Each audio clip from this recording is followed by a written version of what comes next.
종교개혁 500주년 기념해 오늘은 오직 예수 그리스도, 솔루스 크리스도에 대해서 설교하려 합니다. 1985년도에 참 많은 생각을 하게 만드는 제목의 책이 한 권 출판이 되었습니다.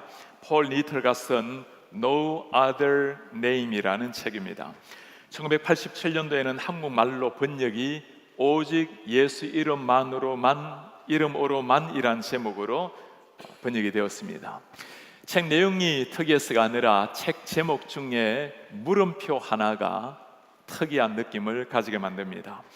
오직 예수 이름으로만이라는 말과 오직 예수 이름으로만이라는 말은 생명과 죽음의 차이입니다. 오직 예수 이름 이외에는 다른 구원이 없다라는 확신이 있는 말입니다. 그러나 오직 예수 하면 예수 이외에도 다른 구원이 얼마든지 있을 수 있다라는 다른 주장이 되는 겁니다. 오늘날 기독교에 가장 심각한 문제가 있다면 예수 없는 구원과 십자가 없는 복음을 주장한다라는 겁니다. 예수 없는 구원을 주장하는 것을 두고 우리가 종교다원주의, Religious Pluralism이라고 부릅니다.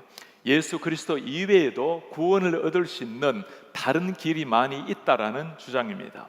산 정상을 올라가기 위해서는 여러 가지 길이 있는 것처럼 하나님께로 나아갈 수 있는 구원의 길은 여러 가지가 있을 수 있다라는 주장입니다. 종교다원주의자들이 하는 주장은 이런 겁니다. 다른 사람들을 예수 믿으라고 그렇게 전도하지 마라. 선교사들도 마찬가지입니다. 다른 나라에 가더라도 그들을 기독교로 개종하려고 하지 말고 그들의 종교를 인정하고 나름대로의 종교에 있는 예수 그리스도를 찾아내도록 도와주라. 어떤 종교를 통해서도 하나님께 나아갈 수가 있다. 이것이 종교다원주의자들이 하는 주장입니다. 제가 2002년도에 멕시코 단기 선교를 마치고 돌아오는 길에 엘파소 공항에서 잠시 기다렸을 때였습니다.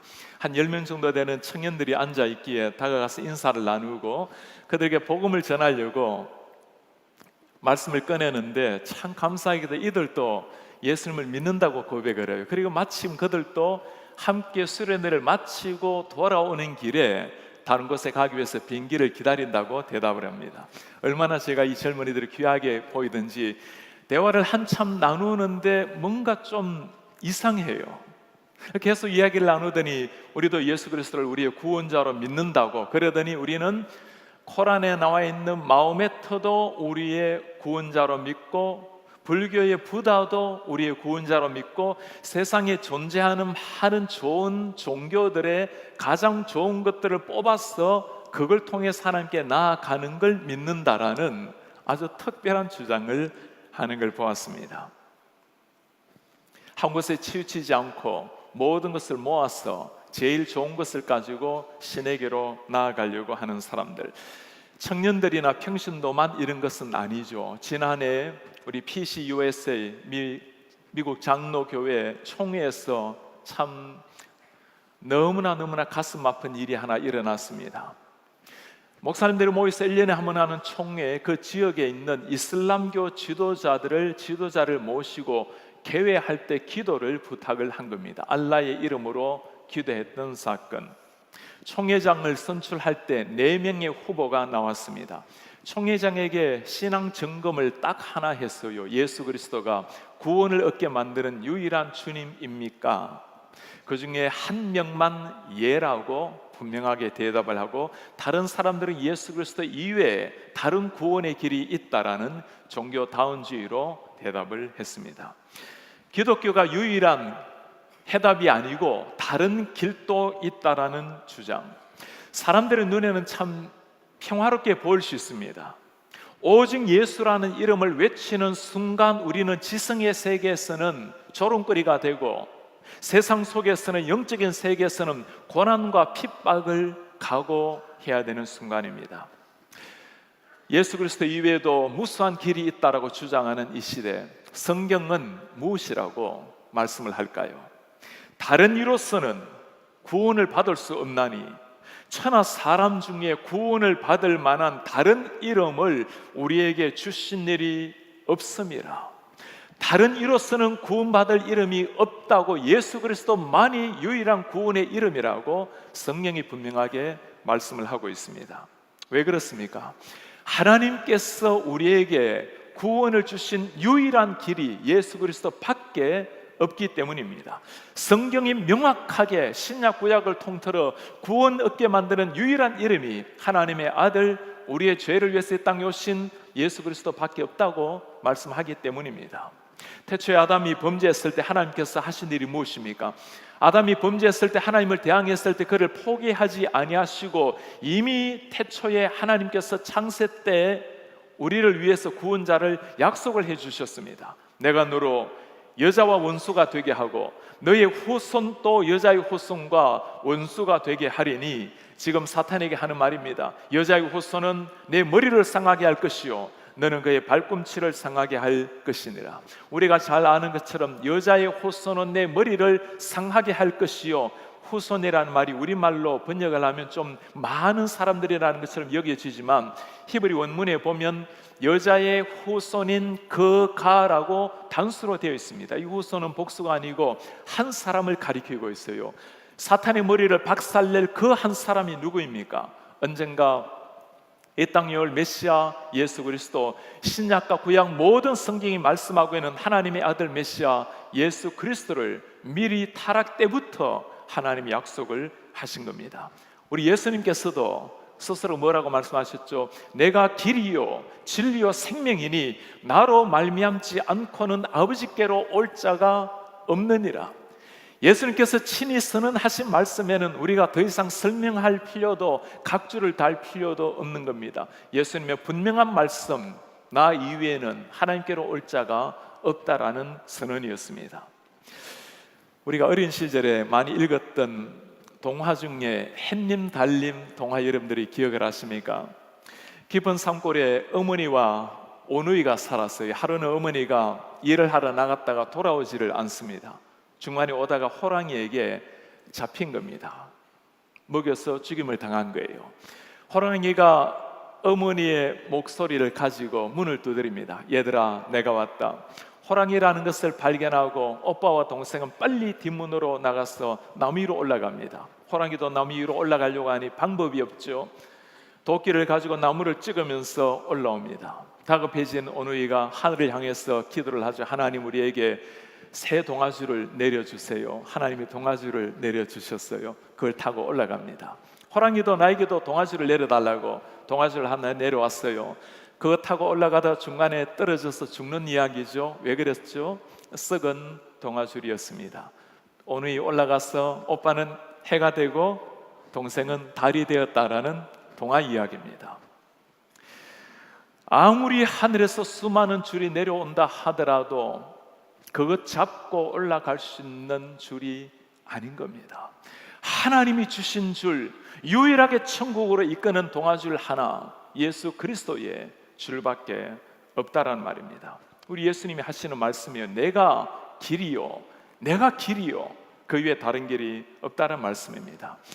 사람들이 이렇게 물어요. 왜 꼭 예수님이라야만 되는가? 왜 굳이 예수라는 것만을 배타적으로 강조해서, 이 시대가 어떤 시대인데, 다 열려있는 시대인데 다른 사람들과 다른 종교와 전쟁을 벌여야만 하는가? 여러분, 왜 그래야만 될까요? 왜 예수 그리스도만이 유일한 주님이라고 외치면서 때로는 조롱과 모욕과 때로는 핍박을 감수해야만 될까요? 그것만이 하늘로 올라갈 수 있는 유일한 새로운 동아줄이기 때문입니다. 그것만이 하나님이 친히 여신 생명의 길이기 때문입니다. 오늘 우리에게 중요한 단어 하나가 있어요. 천하에 예수 그리스도 이외에 다른 이름을 우리에게 주신 일이 없느니라. 구원이라는 것은 우리가 찾아내는 것이 아니고 하나님이 주시는 것을 찾는 것이, 그것이 구원의 길입니다. 우리 스스로 노력, 우리의 열심, 우리의 선행, 우리의 최선의 전행을 하더라도 그것 가지고 하늘을 향해 올라갈 수 있는 동아줄을 만들 수 있는 것은 아니에요. 하나님이 주시는 것을 받을 때, 은혜와 믿음으로 받을 때 일어나는 구원의 은총입니다. 이 시대에 사탄이 가지고 있는 최고의 전략이라면 그것이 무엇일까요? 우리로 하여금 예수 그리스도에게서 눈을 가려버리는 겁니다. 종교라는 이름, 때로는 기독교라는 이름, 너무나 귀한 것이 많지만 모든 걸 다 허용하지만 예수라는 이름을 막아버리는 것, 예수를 통해서 하나님을 보지 못하게 만드는 것, 이 시대 사탄의 최고의 전략입니다. 예수를 보지 못한다라는 것은 문제 중에 하나의 문제가 아니라 모든 문제의 핵심이 여기에 있는 겁니다. 오랫동안 세상을 지배했던 가톨릭의 가장 심각한 문제가 무엇일까요? 3세기 이후로 가톨릭은 오랫동안 했던 한 표어가 있습니다. 가톨릭 교회 밖에는 구원이 없다라는 주장이었습니다. 성경은 전혀 다르게 말하고 있어요. 가톨릭 교회 밖에는 구원이 없는 것이 아니고 예수 그리스도 밖에는 구원이 없다라는 것이 성경의 가르침입니다. 중세 가톨릭의 또 다른 가르침이 뭐였죠? 예수가 아니어도 구원이 있다, 선행과 양심으로 살아가면 구원이 있다고 우리 예수님은 전혀 다르게 말씀을 하고 있어요. 천하에 예수 이외에 구원 얻을 다른 이름이 없다고, 나만이 길이라고 말씀을 하는 겁니다. 구원의 가르침이라는 것은 시대에 따라서, 장소에 따라서 달라질 수 있는 것이 아니에요.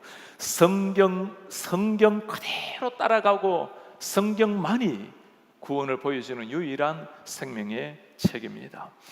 예수 그리스도를 강조하지 않는다면, 아니 예수만 구원이라는 것을 강조하지 않는다면 이 시대 기독교라는 것은 굉장히 멋지게 보일 수 있어요.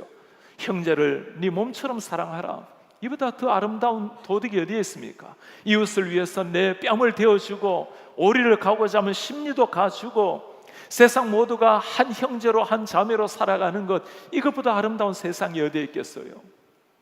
예수 없는 구원 없다, 너무나 차갑게 들리고 이 구호를 우리가 부르는 순간 이 시대는 우리를 핍박하고 영적인 세계에서는 심지어 죽음을 겪어야 되는 이런 위기 속에 빠져들게 만드는 것이 예수만 구원이라는 이름입니다. 그러나 예수 그리스도만이 유일한 주님이라는 것을 포기하는 순간 기독교는 생명의 가르침이 아니고 하나의 윤리, 고등한 하나의 종교로 전락하는 겁니다.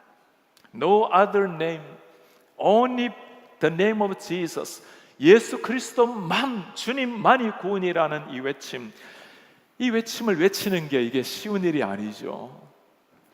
여러분, 당시 때 베드로의 삶이 어땠습니까? 영광스러운 예수님의 십자가와 부활을 외치고 난 다음에 기다렸던 것은 찬란한 아름다운 인생이 아니었어요. 핍박과 고난이었습니다. 베드로 시대, 초대 시대, 유대교가 지배했던 시대였습니다. 그 시대 가운데 예수님만이 유일한 주님이라고 외치는 것은 지금까지 오랜 수천 년의 역사 동안에 가져왔던 유대교를 정면으로 도전하는 것이나 마찬가지였어요. 이 유대인들이 누굽니까? 하나님의 자녀들이라고, 자신들만이 하나님 앞에 선택받은 백성이라고, 아브라함의 피를 가지고 있어야, 그리고 율법을 가지고 있어야 하나님의 자녀라고 생각했던 사람들, 율법대로 율법 따라가야 천국에 들어간다고 생각했던 사람들이었습니다. 그 유대 지도자들 앞에서 오늘 베드로가 소리쳐 외치고 있어요. 천하에 예수 이름 이외에는 구원을 준 다른 이름이 없느니라. 여러분, 사람들이 어떻게 그에게 반응을 했을까요? 18절에 하는 말입니다. 그들을 불러, 제자들을 불러서 경고하여 도무지 예수의 이름으로 말하지도 말고 가르치지도 말라. 말로 협박해서 되지 않았을 때 그들이 했던 일이 뭘까요? 사도들을 불러들여 채찍질하며 예수의 이름으로 말하는 것을 금하고 놓으니, 말로 해서 되지 않았을 때, 위협으로 되지 않았을 때는 채찍질로 그들을 위협을 했습니다. 그래도 여전히 생명의 복음, 부활의 복음을 외치는 그들을 이들이 잡아서 한 일이 무엇입니까? 헤롯 왕이 손을 들어 교회 중에서 몇 사람을 해하려 하여 요한의 형제 야고보를 칼로 죽이니, 이제 주님의 제자들이 선교의 피를 흘리기 시작한 겁니다. 모든 제자들이 하나님 앞에서 이 복음을 위해서 피를 흘렸고, 목이 베어 달아나 죽었고, 톱에 켜여서 죽었고, 매를 맞아 죽었고, 십자가에 맞아 달려서 죽임을 당하기 시작했습니다. 오직 예수를 외치며 죽어갔던 주님의 제자들, 그리고 주님을 따랐던 무수한 주님의 제자들, 기독교 2000년 역사는 이렇게 오직 예수를 부르짖었던 수많은들의 피로써 내려온 생명의 역사입니다. 그럼에도 불구하고 그 죽음의 위협이 제자들의, 주님을 따라간 사람의 행진을 멈추게 할 수는 없었죠. 베드로가 하는 위대한 고백을 여러분 기억하십니까? 하나님 앞에서 너희의 말을 듣는 것이 하나님의 말씀을 듣는 것보다 옳은가 판단하라. 베드로가 본래 이런 사람이 아니었죠. 갈릴리 어촌에서 살아났던 사람, 예수님 따라다녔지만 자기가 먼저 크다고 소리쳤던 사람, 예수님 십자가 지실 때 도망갔어, 그렇게 자기 목숨을 향해서 달아났던 사람, 부활하신 주님을 만났지만 다시금 세상으로 빠져들어갔던 이 제자 베드로, 그 베드로에게서 오늘 생명을 걸고 예수를 전가하고 있는 이 상황, 여러분 무슨 일이 일어난 겁니까? 베드로에게 뭔가 일어난 거예요. 그 무수한 종교 지도자들 앞에서 생명의 위협을 속에서도 생명을 바치면서 전했던 그 복음, 왜 지금 이런 복음을 전하고 있는 거죠? 예수님을 만난 거예요. 주님을 본 겁니다. 그 예수 그리스도가 함께 지난 3년 동안 따라다녔던 그 주님이 하늘의 하나님이요 나의 죄를 위해서, 인류의 죄를 위해서 이 땅에 오신 그 예수라는 것을 눈으로 본 거예요. 자신 눈앞에서 죽어갔던 십자가 예수님이었지만 그 십자가가 나의 십자가가 아니었는데, 눈을 뜨고 보니, 눈이 열리고 보니 나를 위해서 피 흘려주신 주님의 십자가라는 것을 깨닫게 된 겁니다. 오직 예수 그리스도 이외에 구원이 없는, 그분이 약속된 메시아라는 것을 깨닫게 된 겁니다. 누가 이렇게 외칠 수 있는 사람일까요? 교회를 오래 다닌다고 자동적으로 될 수 있는 것 아니죠. 예수님을 만난 사람이에요. 예수님을 본 사람입니다. 예수 그리스도가 나를 위해서 십자가 돌아가신 그 피를 온몸으로 적신 사람입니다. 기독교 역사는 이렇게 하나님 앞에서 주님을 만난 사람, 예수님을 체험한 사람, 그들이 온몸에 피로 가지고 써내려간 역사입니다. 마르틴 루터의 삶을 여러분들이 기억하시죠?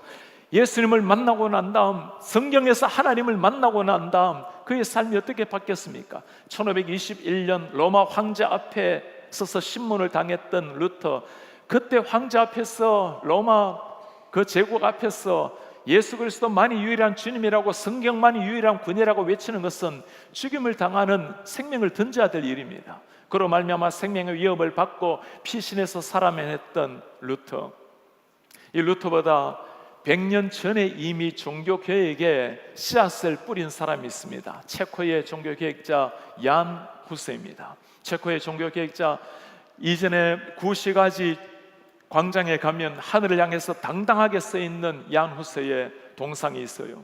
프라하 대학에서 공부했습니다. 1398년 26살에 신학교 교수가 되었고, 26살에 신학교 교수가 되고 37살 때 프라하 대학의 총장이 된 사람입니다. 그가 전했던 복음은 아주 단순했습니다. 예수 그리스도만이 교회의 머리라는 것, 성경만이 진리의 말씀이라는 것, 너무나 당연한 이 말씀 때문에 그는 잡혀가서 죽임을 당하는 상황이 되었습니다.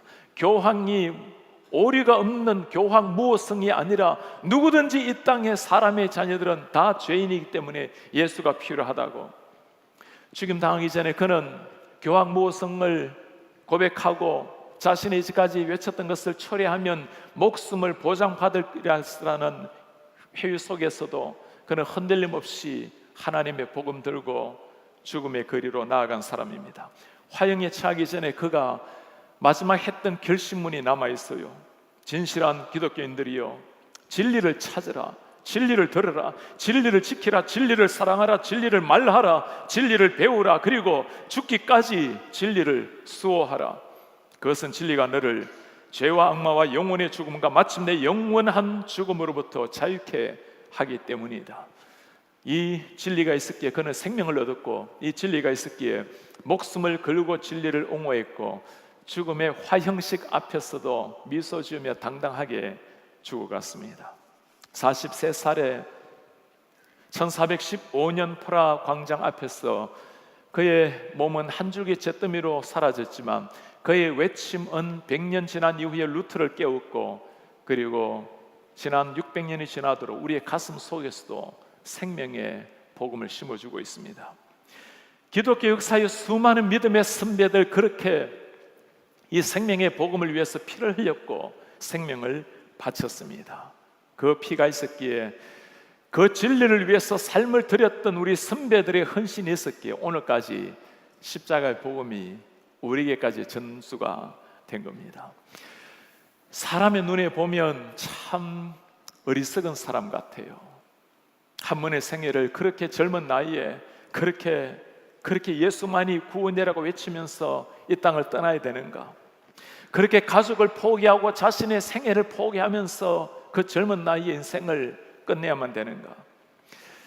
제가 여러분들에게 눈을 보면서 꼭 한번 물어보고 싶어요.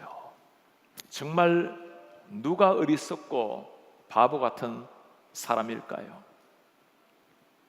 우리 하나님의 아들 예수 그리스도께서 33살의 그 젊은 날에 우리를 위해서 십자가에 피 흘리시고 죽어주셨는데, 그 주님을 만난 감격을 가지고 자신의 생애를 한순간에 흐트러짐 없이 던진 사람이 어리석고 바보 같은 사람인지, 아니면 주님을 믿는다고 그렇게 고백을 하면서도 짧게 살아가는 세상 몇십 년은 더 살기 위해서 그렇게 살다가 불안한 마음으로 하나님 앞에 서는 것이, 그것이 정말 어리석고 바보 같은 사람인지. 믿음의 선배들은 그렇게 살아갔습니다. 그래서 오늘날 한국도 130년 전에 피의 복음, 피를 흘린 사람들의 복음 때문에 우리도 주님을 만났어요. 누군가 우리에게도 복음을 전하기 위해서 눈물과 땀을 흘려서 오늘 우리도 이 주님을 만나게 된 겁니다. 여러분 한번 물어보세요. 정말 내가 이 예수님을 만난 사람인가? 오늘 베드로가 하는 이 고백, 그 죽음의 위협 앞에서 내가 눈으로 본 복음, 귀로 들은 복음을 어찌 증거하지 않을 수가 있겠는가? 여러분, 이 고백, 그가 만난 예수 그리스도 정말 우리가 만난 주님이 맞으십니까? 베드로 앞에서 피를 흘리면서 돌아가셨던 그 예수 그리스도가 정말 우리가 믿고 있는 그 주님이 맞으십니까? 정말 이 주님이 나의 주님이라고 고백하는 사람이라면 반드시 새로운 인생이 있어야 돼요.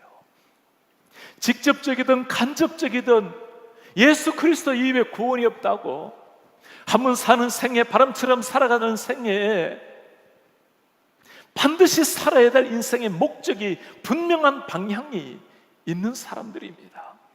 그가 아직까지 예수님을 모른다면, 아직까지 이 주님을 모르고 영원한 흑암에 살아있는 사람이라면 어찌하든지 우리가 가져야 될 자세는 두려움이 아니라 담대함이에요. 그리고 그 영혼을 향한 안타까운 목자의 마음입니다. 우리 목사님 한 분 문 앞에 참 의미 있는 문장을 하나 적어 놓았어요. 그리스도 없는 가슴마다 선교지요, 그리스도를 품은 사람마다 선교사다. 그래요. 그리스도가 없는 가슴이 있다면 거기가 선교지입니다. 그리스도를 품은 사람이 있다면 누구나가 선교사로 살아가는 겁니다. 이 시대 우리 교회도 감당해야 될 사명이 바로 이 사명이에요. 진리의 터 위에 예수의 복음 위에 견고하게 서 있는 교회, 이 시대 무너져가는 신학교들, 이 시대 하나님을 거부하고 예수 그리스도 이외에도 구원이 많다고 소리치는 수많은 교회들, 그들을 향해서 외쳐야 될 우리 교회의 사명이 이거예요. 예수 그리스도만이 유일한 주님이라고, 다른 길은 없다고, 그것만이 하나님이 계획하시고 성경이 말씀하고 있는 유일한 구원의 길이라고. 오늘은 설교자로서 마지막으로 해야 될 설교가 있다면, 전해야 될 그 복음, 예수 그리스도의 복음을 함께 나누었습니다. 오직 예수, 오직 예수, 영혼을 살려내는 그 이름, 살아난 자들을 눈을 뜨게 만들어서 반드시 하나님을 향해서 불태우게 만드는 그 이름, 예수 그리스도. 오늘 우리 앉아 계신 우리 성도님들 가운데 아직까지 예수님을 나의 주님으로 만나지 못한 분이 한 분이라도 계십니까? 여러분 꼭 주님 앞에 기도하시기 바랍니다. 주님, 제 마음을 열어주십시오. 제가 주님을 알기를 원합니다. 주님 보기를 원합니다. 반드시 주님이 찾아오십니다. 예수님이 나의 주님이 되어 계신 분이 계십니까? 여러분들 가족분들 중에 아직까지 예수님을 몰라서 육신은 살아있지만 영혼이 죽음에 있는 분이 계십니까? 오늘 밤 주님이 오신다면 어쩌면 영원한 천국과 지옥으로 이별을 해야 될지 모를 여러분들의 가족분들이 계십니까? 친구들이 계십니까? 직장의 동료들이 계십니까? 한 분은 만나야 될 예수 그리스도예요. 한 분은 만나야 될 주님입니다. 우리가 이 땅에서 주님을 만나면 생명의 주님, 구원의 주님이지만 이 땅을 떠나서 만나는 주님은 심판의 주님입니다. 이제 올해가 얼마 남지 않았어요. 이 가을이 지나기 전에 주님께 한번 인도해 보시기 바랍니다. 주님이 유일한 길 되신 그 주님 앞에서 천국을 향하는 생명의 동아줄을 잡을 수 있도록 인도해 보시기를 바랍니다. 우리가 오늘 예수 그리스도를 함께 고백하면서 설교를 마치기를 원하는데요, 우리 성도님들 다 같이 한번 일어나시겠습니다. 우리가 일어나셔서 제가 여러분들에게 오늘 7가지를 한번 물어보려고 합니다.